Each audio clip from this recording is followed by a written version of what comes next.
You are not tired. You are being drained. And the worst part? You have learned to smile while it happens. You keep going, even when everything inside you screams to stop. You have become an expert at looking fine.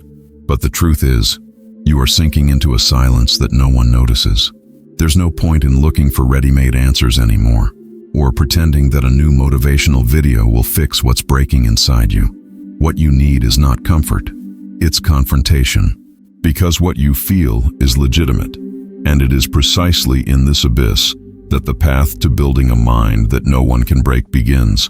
A psyche that doesn't need to scream to be heard, that doesn't need to defend itself to be respected, that becomes so solid, so beyond common control, that it becomes frightening. But be prepared. This comes at a price. You've felt it.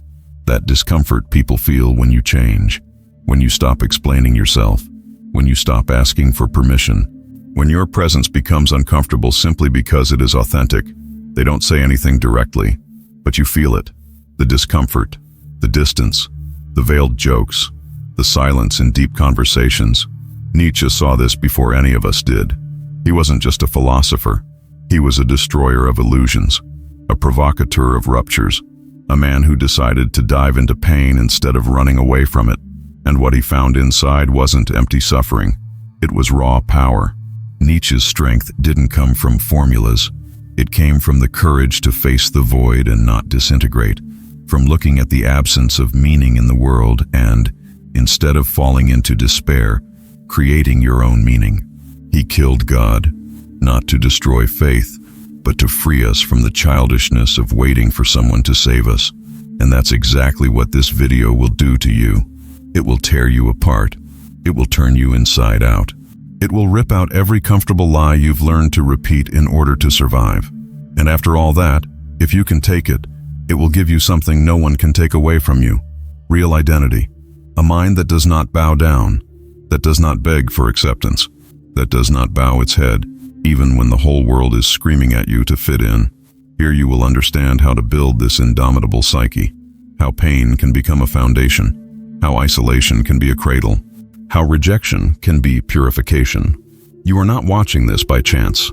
You are here because deep down you already know something in you needs to die so that who you really are can finally be born. So stay. What comes next isn't pleasant, but it's exactly what can make you stop surviving and start existing. Have you noticed that every time you start to really change, those around you start to get uncomfortable? They don't say it. They hide it. They use jokes, advice that sounds like caution, or that awkward silence when you share something deeper. But the truth is brutal. Your mental evolution threatens their emotional comfort. Your transformation exposes their stagnation, and no one likes to be forced to face their own complacency. I started to realize this the moment I stopped accepting ready-made truths.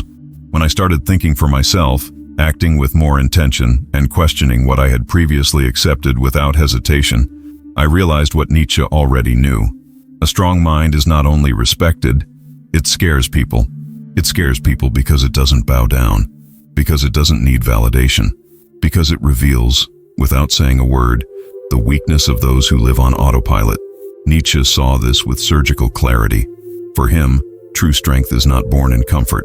It emerges from chaos. You must have chaos within you to give birth to a dancing star. He wasn't being poetic. He was being precise, because it is in collapse, not in stability, that the mind rebuilds itself. It was only when I stopped asking for an easier life and started wanting to be stronger that something really changed.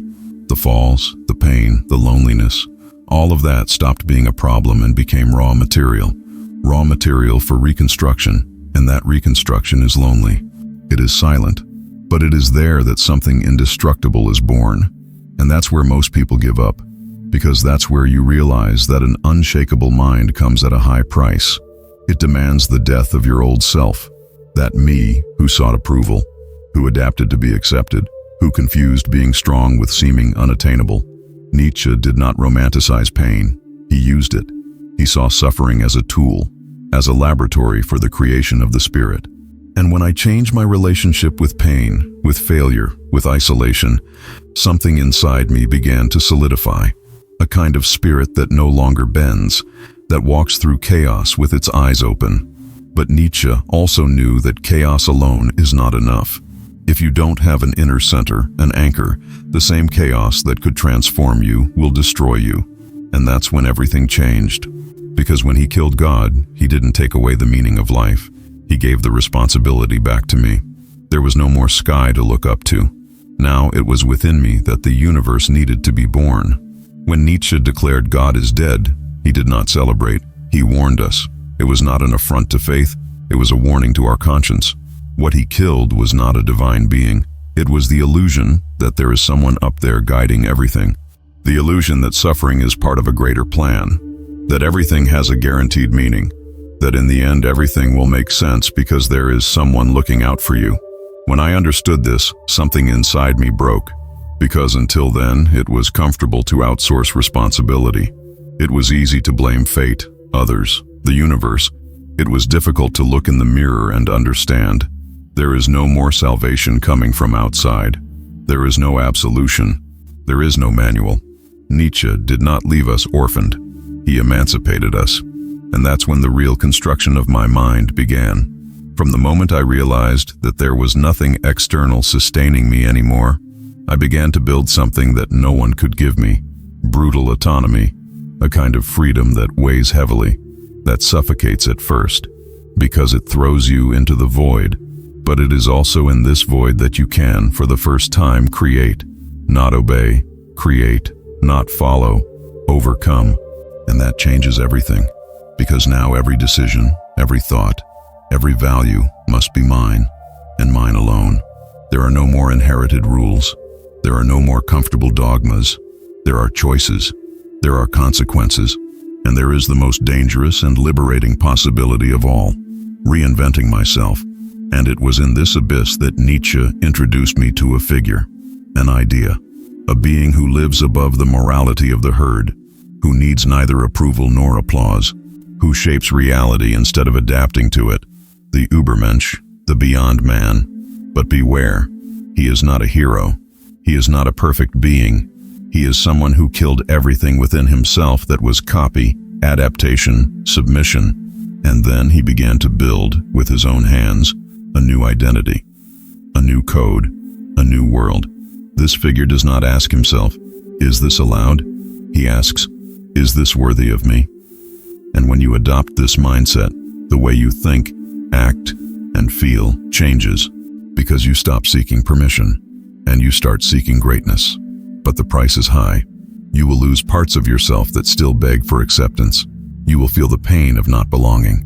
You will have to carry the weight of building yourself from scratch, with no guarantees, no audience, no pats on the back. And many will give up at this point. They will prefer to return to the safety of ready-made beliefs, easy systems, rules that others have written. But if you can get through it, then something truly unbreakable begins to emerge. What no one tells you about building a strong mind is this: the stronger you become, the lonelier you get. And it's not because you want it to be that way. It's because the world doesn't know what to do with someone who doesn't need it. Nietzsche was clear: the free spirit, the one who breaks with easy truths, with inherited morals, with herd thinking, inevitably drifts away. And that drift hurts. Because growing up requires space, and no one grows up tied to the expectations of others. I experienced this in a brutal way.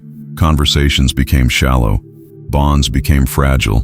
The connections were mechanical, not because I closed myself off, but because depth is scary, because the presence of someone awake disturbs those who are still asleep. Most people live within an invisible fence, a symbolic herd where every thought is monitored, where every decision needs validation, where feeling safe depends on looking like everyone else. But Nietzsche didn't want that for me. He pulled me out of that enclosure and threw me into the desert. In the desert, there are no guides. There is no applause. There is no consolation. There is silence. There is doubt. There is fear. There is loneliness. But it is in this very place that you begin to see who you really are. And that's where it all started to really hurt, because I started to lose. I lost friendships that only existed because I pretended to be someone I wasn't. I lost opportunities that required submission. I lost the ability to be content with little. But I gained something that no one can take away from me: possession of myself. Nietzsche said, The individual must fight not to be crushed by the tribe. If he tries, he will often be alone and sometimes afraid. But no price is too high to pay for possessing oneself. And that's exactly it. When you possess yourself, no one else possesses you. No one's gaze defines you. No silence dismantles you. No absence weakens you. But this possession comes at a high price. It demands abandonment. It demands the renunciation of emotional crutches. It demands the removal of masks. And above all, it demands the courage to bear the weight of being lucid in a world that has chosen to sleep. Nietzsche called this a privilege, the solitude of the strong, because it is only in this space that the true I can emerge. But with this freedom comes a new war, the war against collective mediocrity. And that is what we are going to talk about now, because the world does not persecute those who are the same. It persecutes those who dare to be different. Nietzsche was never afraid of tyrants. He never feared kings, generals, or authoritarian governments. What he really feared, and fought with relentless philosophical fury, was the invisible power of collective mediocrity. This subtle force that does not come from above, but from the sides. That does not impose a prison on you, but convinces you not to leave it. That does not use shackles, but smiles. That does not censor, it ridicules. That does not prohibit, it discourages. I saw this happen when I started to break the mold. My thinking was uncomfortable. My attitude was too much. My presence became intense, and even without doing anything directly, I noticed the looks, the veiled comments, the forced silence. The whole environment whispered, "Come back to the group. You're making us feel small." Nietzsche called this herd morality, a system built by the weak, not to protect themselves, but to punish the strong, where strength becomes arrogance, ambition becomes selfishness, independence becomes coldness, and worst of all, this morality is sold as a virtue, as kindness, as humility. But behind it there is only one thing: resentment. Resentment from those who never had the courage to change, and therefore want to destroy those who dare to try. The attack of mediocrity is silent, but relentless. It comes in the form of well-intentioned advice, subtle irony, and subtle exclusion. And the intention is always the same: to make you doubt yourself, to make you bow your head, to make you fit in. And here is the most dangerous truth: those who break with this become a threat, not because you are wrong, but because you are doing something rare. You are breaking the mold, and this unwittingly denounces everything that others have decided to accept. Nietzsche understood that most people live in paralyzing conformity, an existence shaped by fear, guilt, and obedience. And anyone who questions this state is seen as a threat. But make no mistake, mediocrity does not attack with force. It attacks with numbers. It surrounds you, pressures you, dilutes you, and that's why many give up. Because they can't stand being the odd one out, the different, the misunderstood. But Nietzsche would give you another name: necessary. Because while the world revolves around recycled desires and fabricated truths, it is the strong individual who brings the discomfort necessary for something new to be born. Your difference is a seed. It is a rupture. It is the beginning of the end of a sick structure, but it is also the beginning of war. Because thinking freely, living autonomously, and existing as a creator, that is an act of war against the herd. And like all wars, it requires preparation. It requires weapons, but not physical weapons, mental weapons. And that is what we are going to talk about now. Because the cost of becoming unbreakable is high, but the power that comes after that is priceless. If you've made it this far, you're no longer a spectator. You've crossed the line. Most would have closed this video at the first provocation. They would have walked away at the first sign of discomfort. But you stayed, and that reveals more than you realize. There is something inside you that has already begun to move. Because no one stays until the end of a war if they are not ready to fight their own. Building a mind so strong that it becomes feared is not a common choice. It is a calling. A calling to stop crawling for acceptance, to stop begging for meaning in ready-made systems, to abandon the comfort of easy explanations and finally face reality as it is. Brutal, cold, but transformative. You will lose things along the way. You will lose relationships that only existed because you hid your truth. You will lose opportunities that require you to bend. You will lose the illusion that it is possible to grow without suffering. But in return, you gain something that no one can take away from you. Presence. Real presence. Presence that makes people uncomfortable, that silences the room, that forces others to look at themselves. This strength cannot be learned from self-help books. It cannot be built with ready-made phrases. It is forged in the solitude of difficult nights, in invisible choices, in the no's you say silently, while the world screams for you to obey. You are not watching this by chance. You are here because something in you has grown tired of living as a reflection. Something in you wants to be the source. And that is exactly why Nietzsche remains relevant. Because he did not want to comfort you. He wanted to confront you.